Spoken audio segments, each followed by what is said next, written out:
How would you feel if the only thing we knew about presidential candidates was their stance on issues, no information on party, name, gender, race, or religious beliefs, or lack thereof?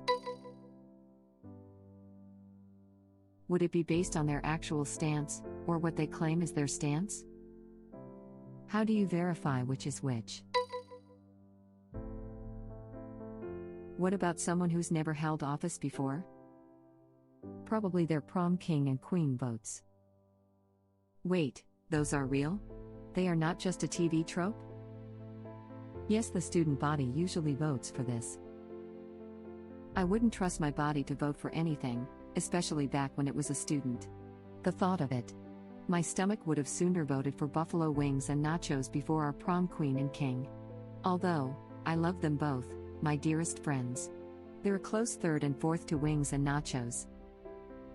Ooh, we got Mr. Popular here, friends with the prom king and queen. Buffalo wings and nachos before anything, words to live by. Also name checks out. It goes in your permanent record. Yes, it's a real thing. Who wins the vote usually? Is it the jock and the cheerleader like in the movies? Our prom king didn't even go to our school normally, he was a Swedish exchange student. He was bribing everyone with surströmming, I imagine. That would still be their voting history. Yeah, another problem with this. What you going to do? Hook them up to a polygraph? I don't trust anything most politicians say or write. Half their beliefs are just to toe the party line or get votes. Unless they've been campaigning for the same issues for decades without changing their positions, of course. If someone dedicates their whole life to a series of issues, I'm not going to accuse them of believing something just to get votes. You might as well save your time and write "Vote for Bernie." Like this one. Web link. If they keep 2/3, it's a bit relevant which of their promises are the remaining third. I'll improve the stock market, keep us safe with investment into the military, and improve the lives of the average citizen. I may be cynical, but I think I can spot the two truths and the lie. You should look up the philosophical thought experiment called The Veil of Ignorance. It poses a similar question. You have to look at all political, economic, and social ideas without knowing what your socio-economic position is. Pasting the reply from user Cantharma Goodwoman to give a more accurate description of the experiment, popularly attributed to American philosopher John Rawls. You have to look at all that and then design a society that you would want to live in. But, the catch is, you don't know what your position will be. You might be at the bottom, you might be at the top. The idea is that you'll try to make the society as equitable as possible. Kind of like the kid who cuts the cake doesn't get to pick his slice. Reddit link. An example of this in fiction is from the Doctor Who 50th Anniversary Special Day of the Doctor, in which two negotiators have their memories wiped. The theory being that they will negotiate a treaty that is fair to all parties, as each negotiator doesn't know which party they belong to. A beautiful example of political theory. It's like sharing things between toddlers. 2 cups of juice? Tell one to pour the juice and the other gets to choose their cup. Guaranteed fairness. I'm 33 and this is still how I split things up. Last slice of pizza? Last brownie? Pork steak? One person splits, the other person picks. Edit, pork steak is a St. Louis delicacy. Somebody will probably correct me, but it's basically a steak of pork butt, shoulder, that is usually grilled or smoked, sauce is optional. I've personally bought ones as big as 1.5 pounds, but that's not the standard. They are every bit as delicious as you're imagining. You cut, I choose is a sacred rule. You divide, I decide. You divorce, I'm in court. Wait, what? Damn, you paying alimony even though you got no kids? That's rough, bro. At least he's not paying child support with no kids. How my wife and I split things as well. RIP your children if you divorce. King Solomon has entered the chat. Always crack me up that the story portrays that particular baby thief is also being so deranged that she would be okay with half a baby. Like, what if he got the exact same issue between 2 different women, and tried this chick, and instead of the true mother being revealed on the merits of only one of them not being okay with a bisected baby, both women were just like the F is wrong with you? We're going to work it out ourselves, you got problems. I love that in the original story the deranged baby splitter has only stolen the child to begin with because she kills her own first by rolling over on it in her sleep and then tries to pull a switcheroo on the other mother like she's Indiana Jones in the beginning of Raiders of the Lost Ark. Thank you for the valuable lesson on ethics. User fascist_unicorn, Reddit link. I'll take the top half. Hopefully they have an even number of kids. I want the legs of both children. But you also get the butts you have to wipe. F that. I'd rather have the torsos, arms, and hands so we can eventually play video games together. One kid is not equal to the other, so you have to split each kid to really be fair. It's always better to be the picker through. Then you rock paper scissors to be the picker, and if you lose you don't be a butthole about it.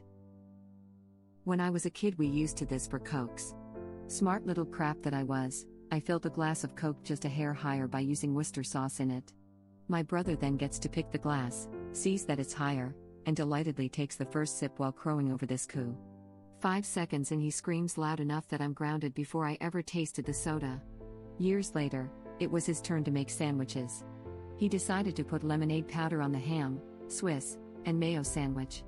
Anyway, what I'm trying to say is that this rule doesn't hold up when one side is willing to cheat. Political theory.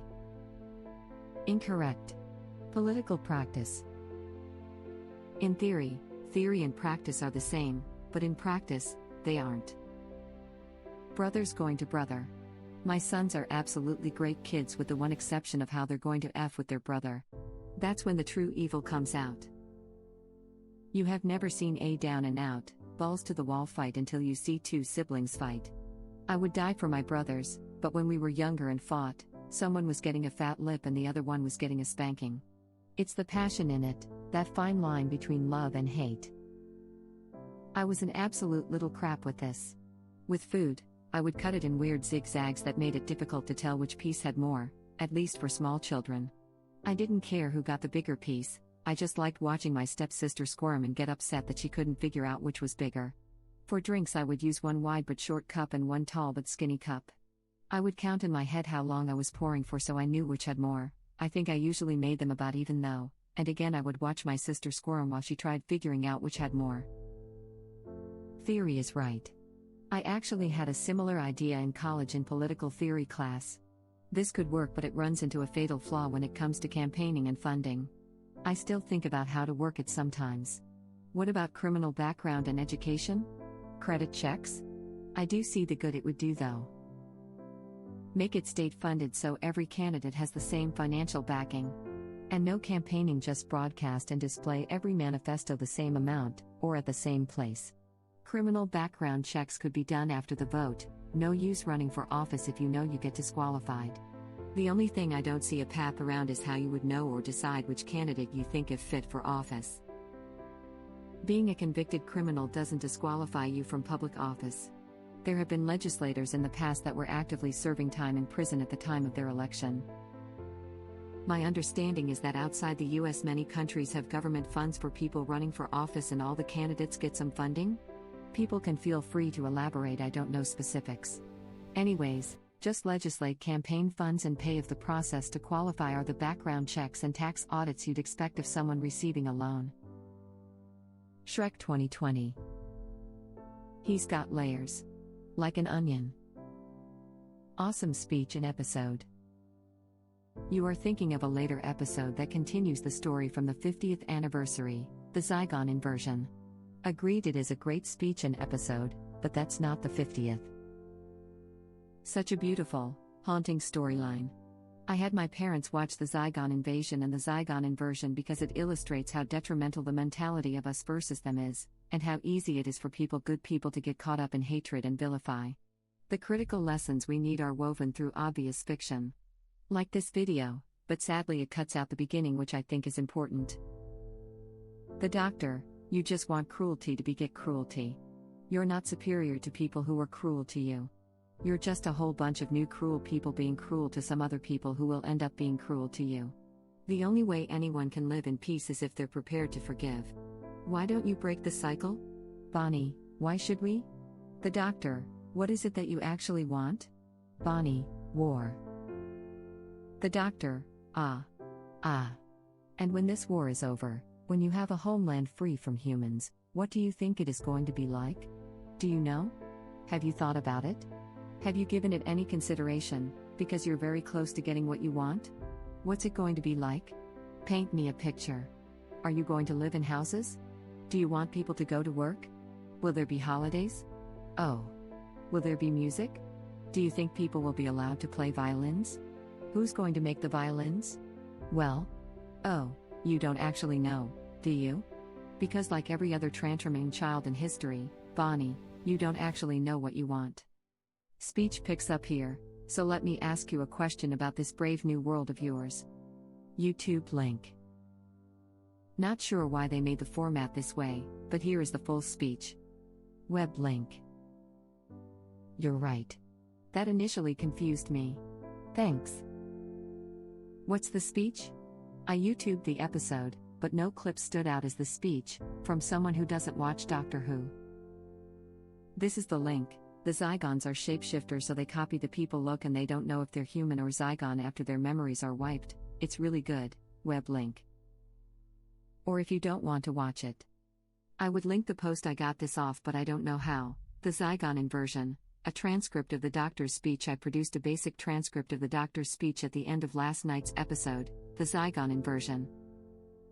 The doctor, you just want cruelty to beget cruelty. You're not superior to people who were cruel to you. You're just a whole bunch of new cruel people.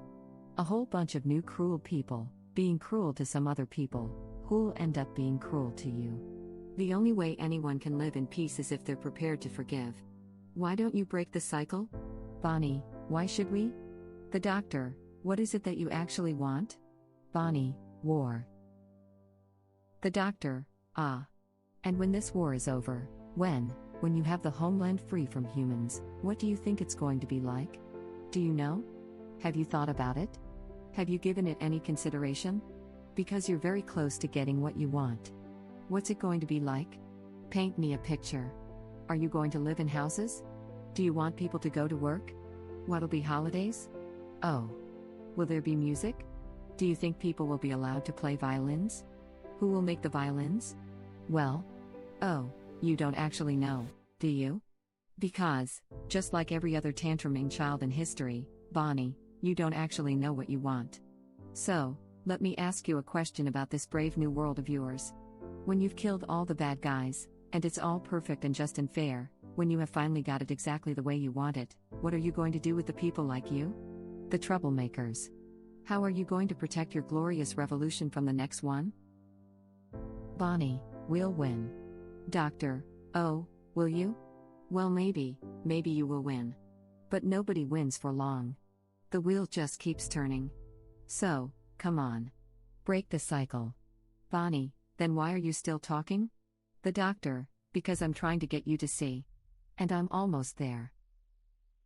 Bonnie, do you know what I see, doctor? A box. A box with everything I need. A 50% chance. Kate, for us, too. The doctor sighs, the doctor, and we're off. Fingers on buzzers. Are you feeling lucky? Are you ready to play the game? Who's going to be quickest? Who's going to be the luckiest? Kate, this is not a game. The doctor, no, it's not a game, sweetheart, and I mean that most sincerely. Bonnie, why are you doing this? Kate, yes, I'd like to know that too. You set this up, why? The doctor, because it's not a game, Kate. This is a scale model of war. Every war ever fought right there in front of you. Because it's always the same. When you fire that first shot, no matter how right you feel, you have no idea who's going to die. You don't know whose children are going to scream and burn. How many hearts will be broken? How many lives shattered? How much blood will spill until everybody does what they're always going to have to do from the very beginning: sit down and talk. Listen to me, listen. I just want you to think. Do you know what thinking is? It's just a fancy word for changing your mind. Bonnie, I will not change my mind. The doctor, then you will die stupid. Alternatively, you could step away from that box. You could walk right out of that door, and you could stand your revolution down. Bonnie, no, I'm not stopping this, doctor. I started it. I will not stop it. You think they'll let me go after what I've done? The doctor, you're all the same, you screaming kids, you know that? Look at me, I'm unforgivable. Well, here's the unforeseeable, I forgive you. After all you've done, I forgive you. Bonnie, you don't understand. You will never understand. The doctor, I don't understand. Are you kidding? Me? Of course I understand. I mean, do you call this a war, this funny little thing? This is not a war. I fought in a bigger war than you will ever know. I did worse things than you could ever imagine, and when I close my eyes, I hear more screams than anyone could ever be able to count. And do you know what you do with all that pain? Shall I tell you where you put it? You hold it tight. Till it burns your hand. And you say this, no one else will ever have to live like this. No one else will ever have to feel this pain. Not on my watch. Kate closes her box. The doctor, thank you. Thank you.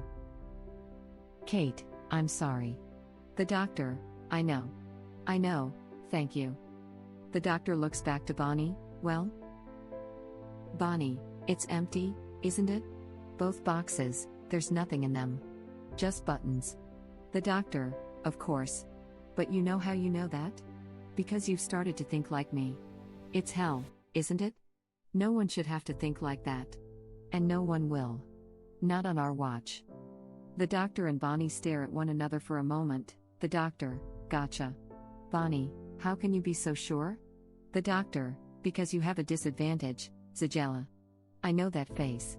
Kate, well, this is all very well, but as know the boxes are empty now. We can't forget that. The doctor, no, well, you've said that the last 15 times. The doctor uses his sunglasses, which begin pulsing. Bonnie, you didn't wipe my memory. The doctor, no. Just Kate's. Oh, and your little friends here, of course. When they wake up, they won't remember what you've done. It'll be our secret. Bonnie, you're going to protect me? Osgood, well, you're one of us now, whether you like it or not. Bonnie, I don't understand how you could just forgive me. The doctor, because I've been where you have. There was another box. I was going to press another button.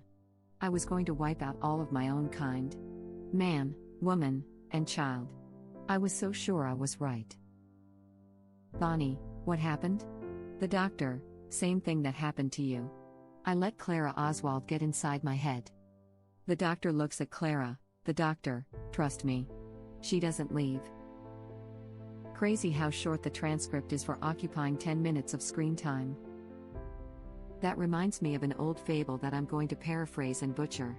Two brothers are set to inherit land once their father dies. They can't decide how to equitably split the land. Father tells them that one must draw the boundary, and the other gets to pick which portion he wants. So whoever draws the boundary wants to make it as fair as possible since he doesn't get to choose which portion he gets. This is also the best way to split food, or almost anything, between two people. It works for splitting a continuous quantity of an indistinguishable thing. There is no obvious difference between two halves of a slice of cake, and we can split it as finely as necessary. But to divide discrete objects, or quantities of objects where the participants' preferences vary, it's not ideal. The problem with discrete objects is more obvious. If you and I are asked to split 3 opera tickets, I'd rather be the one choosing than the one splitting. The most even trade you can offer is 2 to 1, and I'll happily take the 2. Throwing away the spare ticket achieves fairness, but is wasteful. Different preferences can make a difference even when we don't need to split an indivisible object. Suppose I prefer apples to oranges, and you prefer oranges to apples, and we have 4 of each to split. If I have to offer a split, and I don't know that you prefer oranges, I would split into 2 piles, each with 2 apples and 2 oranges. That looks fair to you, so you pick one pile arbitrarily, and we're both moderately satisfied. But if we could negotiate more, we could reach a trade that leaves both of us happier. I'll take all the apples, and you can have all the gross oranges your heart desires. Thank you for watching. If you like our videos, please like them on YouTube. And share them with your friends. Please subscribe to be the first to know about Red Rabbit Reader's new videos. We welcome your comments below. Another of our videos will begin shortly.